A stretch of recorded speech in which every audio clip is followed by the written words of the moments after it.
Berdasarkan rilis Badan Meteorologi, Klimatologi dan Geofisika, kondisi cuaca di wilayah Maluku diperkirakan mengalami hujan ringan dan lebat dalam 2 hari ke depan.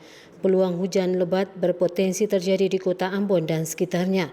BMKG menyebutkan Kota Ambon diperkirakan mengalami hujan lebat seharian mulai pukul 12.00 waktu Indonesia Timur. Hujan lebat akan melanda Kecamatan Nusa Niwe, Sirimau, Baguala, Teluk Ambon, Lei Timur, Selatan dan sekitarnya.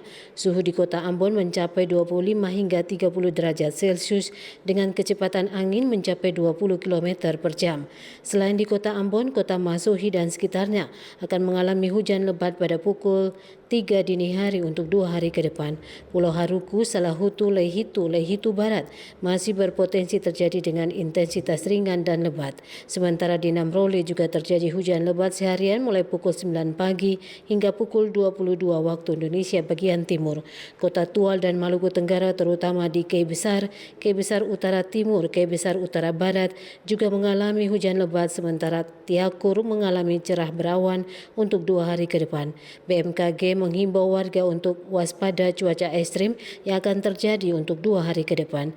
Perkiraan ini berdasarkan data satelit yang diupdate setiap hari.